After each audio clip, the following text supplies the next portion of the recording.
இங்க வந்திருக்கும் பத்திரிகை சகோதரர்களுக்கும், யூடியூப் சேனலை சேர்ந்த அனைத்து சகோதரர்களுக்கும், எங்கள் உயிரில் கலந்த தேசிய முற்போக்கு திராவிட கழகத்தினுடைய அனைத்து நிர்வாகிகளுக்கும், மகளிர் அணி சகோதரிகளுக்கும், மேடையிலே வீற்றிருக்கும் கேப்டனுடைய திரைப்படங்களை டைரக்ட் செய்த மூத்த சகோதரர் கஸ்தூரி ராஜா அவர்களுக்கும், ரமணா படத்தை டைரக்ட் செய்த முருகதாஸ் அவர்களுக்கும், வீரம் விளைஞ்ச மண் அவர் யாருன்னா கஸ்தூரி ராஜா சார்.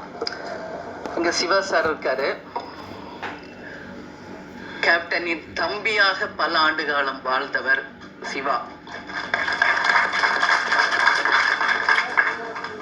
என்னுடைய அன்பு சகோதரர் சுதீஷ் அவர்களுக்கும், இந்த படை தலைவனில் யாரெல்லாம் உழைத்தீர்களோ அனைத்து ப்ரொடியூசர்ஸுக்கும், எஸ்பெஷலி கேமராமேன் அவர்களுக்கும், இந்த படத்தினுடைய ஹீரோயின் அவர்களுக்கும், அவரது தாயார் அவர்களுக்கும், இந்த படத்தினுடைய டைரக்டர் அன்பு அவர்களுக்கும், இந்த மேடையிலே வீற்றிருக்கும் என்னுடைய 2 புதல்வர்களுக்கும் கேப்டன் சார்பாகவும் உங்கள் அனைவரின் சார்பாகவும் என்னுடைய பணிவான வணக்கங்களை தெரிவிச்சுக்கிறேன். தேர்தலில் அரசியல் மேடைகளில் நான் பேசியதை நீங்க எல்லாரும் பார்த்துருப்பீங்க. சினிமா ஃபங்க்ஷன்ல, அதுவும் ஒரு ஆடியோ லான்ச்ல பேசுறது இதுதான் நான் ஃபர்ஸ்ட் டைம். சகாப்தம் படம் ரிலீஸ் ஆனப்போ கேப்டன் இருந்தாங்க. அப்போ என்னை பேச சொல்லி அழைச்சார். நான் சொன்னேன், இல்லை இது சினிமா, அதனால நீங்க மற்றவங்கெல்லாம் டெக்னீஷியன்ஸ்லாம் பேசட்டுங்க, நான் பேசல அப்படின்னு சொன்னேன். மேபி அது தப்போ அப்படின்னு நான் ஃபீல் பண்றேன். ஏன்னா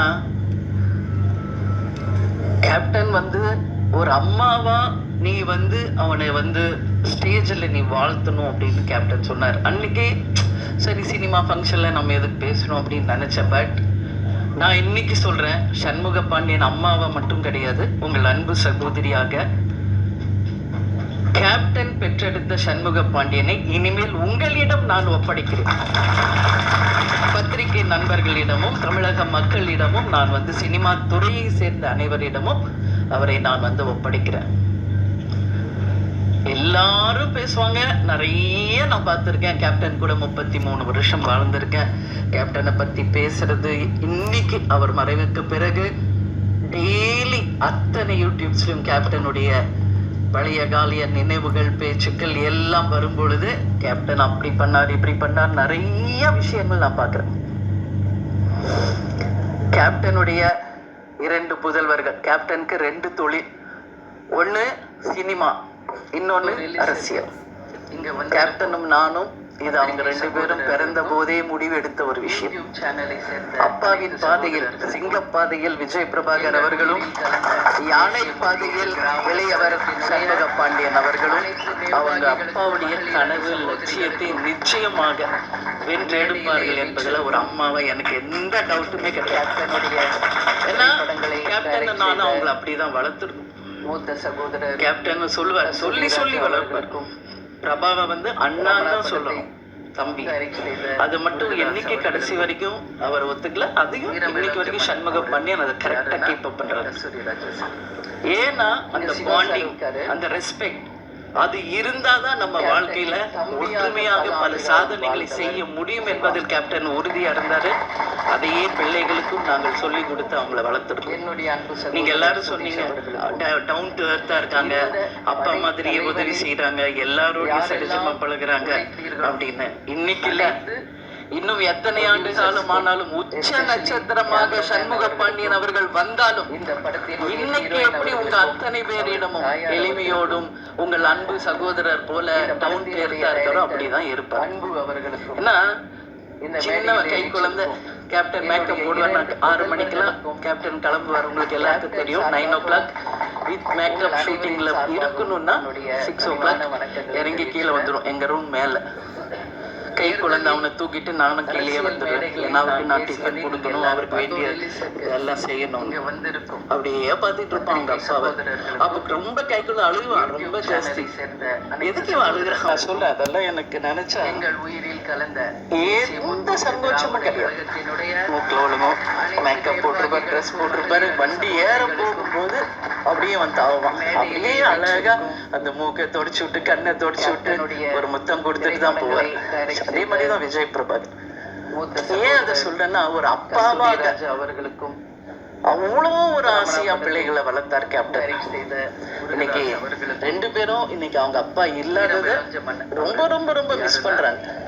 இங்க கேப்டன் இல்லைன்னு நான் நினைக்கவே இல்லை. இங்கதான் இருக்காரு கேப்டன். இந்த ஆடியோ ஷோல இன்னைக்கு ஆடியோ லான்ச்ல இங்கதான் கேப்டன் இருக்கார், நம்மோட தான் இருக்கார். அதுல எனக்கு எந்த மாற்று கருத்துமே கிடையாது. ஆனா வில்லனை வந்து ஒரு ஹேண்ட்ஸமா ஒத்துக்கிறதுக்கு வந்து ஒரு ஹீரோக்கு ஒரு பெரிய நம்பிக்கை. நீங்க அதை யோசிச்சு பாத்தீங்கன்னா அதெல்லாம் அந்த ட்ரெண்ட்ல ஆரம்பிச்சவரு கேப்டன் அவர்கள் தான். கேப்டன் அவரோட வில்லன் எல்லாம் பாத்தீங்கன்னா பயங்கர அதுக்கு முன்னாடி அப்படி இருக்கவே மாட்டாங்க. அந்த ட்ரெண்ட் ஆரம்பிச்சது கேப்டன் அவர்கள் தான். தாயார் அவர்களுக்கு சத்யராஜ் சரத் சாரா இருக்கட்டும், இன்னும் நிறைய பேர் சொல்லிட்டே இருக்கலாம். அவரோட கம்பெனியில் அவர் அறிமுகம் செய்த எவ்வளவு பெரிய அதுக்கப்புறம் நான் கலைமணி சார் கிட்ட வந்து ஒர்க் பண்ணும்போது செட்டுக்கு போயிருக்கேன். கரிக்குலர் செட்டு தான். அப்போ அவர் டைலாக் வந்து கலைமணி சார், நான் அசிஸ்டண்டா இருக்கும்போது செட்டில் போவேன்.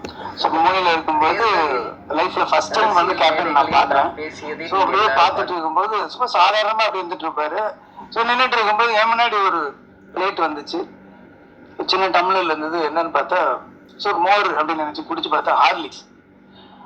அது நம்ம ஒரு அசிஸ்டன்ட்டுக்கு ஹார்லிக்ஸ் நம்ம கொடுப்பாங்க ஒரு கம்பெனிலன்னு அப்படி குடிச்சிட்டு ஒருவேளை வேற யாருக்கும் வாங்கினது மிச்சமா சரி ஓகேன்ட்டு போய் தனியா குடிச்சு அந்த பக்கம் பாக்குறேன். ஒரு பெரிய ஸ்டவ்ல ஒரு பெரிய ஒரு பெரிய பேரல்ல வந்து ஹார்லிக்ஸ உடைச்சு உள்ள கொட்டிட்டு இருக்காங்க. நிறைய ஊர்ல ஹார்லிக்ஸ்னா உடம்பு சரியில்லைன்னா வாங்கி கொடுப்பாங்க. அப்பதான் அதையும் அப்படியே இந்த பக்கம் திரும்புறதுக்குள்ள வீட்டுல இருக்கிறவங்க எல்லாரும் அப்படியே வாயில போட்டு காலி பண்ணாங்க. வந்து ஹார்லிக்ஸ் வந்து ஒரு சினிமா கம்பெனில அதுக்கு முன்னாடி நான் கலைமணி சார்ட்ட ஒரு 10 செட்டுக்கு போயிருக்கேன். அந்த மாதிரி நான் பார்த்ததே கிடையாது. ஹார்லிக்ஸ் ஆகட்டும், இளநீ ஆகட்டும், இது எல்லாமே சொல்லியிருப்பாங்க. நான் கண்ணால பார்த்திருக்கேன்.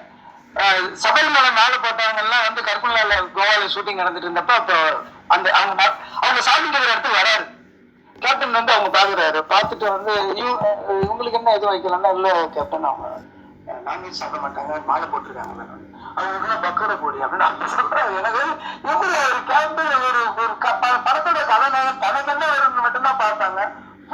ஒரு எல்லாருமே சாப்பிடணும்னு அந்த வயது நிறையணும் நிறைய விஷயம் கண்ணால பார்த்துங்க. அந்த ராஜபாதர் ஸ்ட்ரீட் கூட நம்ம பாத்திரஜரோட பேரல் ஸ்ட்ரீட் போகும்போது அந்த கம்பெனிக்கு நான் போயிருக்கேன். போயிட்டு இருக்கும்போது வெளியில ஒரு 500 பேர் நிற்பாங்க. எப்பயுமே ஒரு 500 பேர் இருப்பாங்க. அப்ப கேப்டன் அவர்கள் வந்து அவர் கையால அந்த பாக்கெட் சாப்பாடை கொடுப்பாரு. அதை நான் பார்த்திருக்கேன், அதனால பார்த்திருக்கேன். அந்த பக்கம் இருக்கிற மீடியேட்டர்ஸ் எல்லாருக்குமே அது ஒரு ஹப் மாதிரி இருக்கும். அந்த மாதிரி ஒருத்தரை நான் பார்த்தது நிறைய விஷயம். அந்த கேப்டன் பாப்பா அந்த ஹெலிகாப்டர் ஷாட் அப்ப நான் இருக்கேன். அந்த டைம்ல நான் கீழே இருந்தேன். அப்போ அதே மாதிரி சொன்னாங்க டூப் போட்டு பண்ணிக்கலாம் அப்படின்ற மாதிரி சொன்னாங்க. அன்னைக்கு வந்து இவங்க 2 பேரும் வந்திருந்தாங்க, அண்ணியும் வந்திருந்தாங்க. அன்னைக்கு செட்டுக்கு ஒரு 50 செட்டு கார்ல வந்தாங்க. இவ்வளவு ஞாபகம் இருக்கு. அன்னைக்கு 10 ஷூட் அப்ப அவங்க இல்லைன்னு நினைக்கிறேன். மட்டும் சொல்லிட்டாங்க வந்து நீங்க வந்து அன்னிக்கிட்ட மட்டும் டூப் போட்டதுன்னு சொல்லிடுங்க அப்படின்னு சொல்லிட்டு சொன்னால கேப்டன் வேணாம். மாஸ்டர் ராக்கி ராஜேஷ் நினைக்கிறேன், அவர் சொன்னாரு நான் வந்து டூப் போட்டு எடுத்துக்கலாம் அப்படின்னு. ஏன் டூப்புக்கும் ஒரு உயிர் தானே, அவரு மட்டும் 2 உயிரா இருக்கு அப்படின்னாரு. அவங்க பக்கத்துல இருந்து எந்த மைக்கும் கேமராவும் இல்லாம காதால கேட்கும்போது ஒரு எங்க அடிச்சா எங்க வலிக்கும் தெரிஞ்சுட்டு போட்டு அடுத்த போன் தம்பிட்டு இருந்து வந்துச்சு. சம்ம பண்ணி அடிச்சாப்புல. அடிச்சோன்னு தம்பி சார் வர்றேன் நாளைக்கு தானே சொல்லிட்டாப்புல. நாளைக்கு காலையில் நான் வராமையா கண்டிப்பா வந்து உன வாழ்த்த வருவேன் அப்படின்னு சொன்னேன். ஸோ அப்படிதான் வந்திருக்கேன். அவரு ஏன்னா விஜயகாந்த் சார் இருந்தா உரிமையா கேட்பாரு வாங்கன்னு. அவரை கேட்க விடக்கூடாதுன்னு நான் நினைச்சேன். அதனாலதான் அவரை வாங்கன்னு கூட கேட்க விடல அந்த டைம். ஏன்னா அதுதான் நாங்க வந்து விஜயகாந்த் சாருக்கு செய்யற ஒரு இது. ஏன்னா அவர் எங்க மண்ணின் மைந்தர், எல்லாருக்கும் மண்ணின் மைந்தர். எங்க ஊரு மதுரை ரைஸ் மில்லு இதெல்லாம் எனக்கு நினைவுழுது. அவரை வச்சு படம் எடுக்கணுமா நாங்க நினைச்சோம். கதையெல்லாம் சொல்ல போனப்ப அப்ப அது நடைபெறல. ஆனா அவர் பையனை வச்சு எடுக்கணும்னு எனக்கு ஒண்ணு வந்தது. அது ரொம்ப சந்தோஷமா இருந்தது. குற்றப்பரம்பரை அதை வந்து ஹாட் ஸ்டாருக்கு நான் எடுக்கணும்னு போகும்போது அந்த கேரக்டர் ஒரு கேரக்டர் இருந்துச்சு, வையத்துறைன்ற ஒரு கேரக்டருக்கு வந்து கருப்பான ஒருத்தர் வேணுமே. என்னடா கருப்பான முள்ள, என்னடா நம்ம தான் கருப்படிச்சுட்டு எல்லா படத்துலையும் நடிச்சுட்டு இருக்கோம், ஒரு ஆள் வேணுமே அப்படின்னு யோசிச்சுட்டே இருக்கும்போது தான் நான் வந்து அதுக்கு முன்னாடி மதுரை வீரன் பார்த்துருந்தேன். அப்போ கொஞ்சம் குண்டா இதாக இருந்தார். நான் ஒரு இன்ஸ்டாவில் பார்க்கும்போது ஒல்லியா ஹைட்டாக யார் அது அப்படின்னு சொல்லி திருப்பி பார்த்தேன். அது டாக்டர் வச்சுட்டு அப்படி நிற்பார். அந்த கண்ணாடி போட்டு நிற்கும் போது அவ்வளோ அவருடைய என்ன உழைப்புனா உடலை அவ்வளோ அழகாக நல்லா உழைச்சி ஹைட்டும் அதை வந்து அதுக்காக பண்ணார்ல. நான் கேட்டவனே, தம்பி எப்படி தம்பி பண்ணீங்கன்னு. சார் நான் போய் இத்தனை மாதம் ஹார்ட் ஒர்க் பண்ணி என் உடம்பை குறைச்சேன் அப்படின்னா பார்த்தீங்களா, அது எனக்கு ரொம்ப பிடிச்சிருந்த அவரோட ஹார்ட் ஒர்க். உடனே எனக்கு வந்துச்சு இந்த கேரக்டருக்கு இவரை தவிர வேறு யாருமே பண்ண முடியாதுன்ட்டு நான் வந்து டெஸ்ட் ஷூட் எடுக்கணும்ட்டு கூப்பிட்டேன். இது ஹாட் ஸ்டார் கூட பண்ணலை, யாருக்குன்னா நம்ம முதல் எடுத்து பார்த்துக்குவோம் அவர் எப்படி கரெக்டாக இருப்பாரான்னு சொல்லிட்டு நான் வந்து வாங்க தனியாக நம்ம 2 பேரும் தான், வேறு யாரும் கிடையாது, ஒரு ஃபோட்டோ எடுத்து பார்ப்போன்னு நான் வந்து எடுத்து பார்த்தேன். அவங்க சொன்ன மாதிரி அந்த கண்ணை தான் ஃபஸ்ட்டு எடுத்தேன். கண்ணை பார்த்தோன்னே விஜயகாந்த் சார் தான் எனக்கு ஞாபகம்.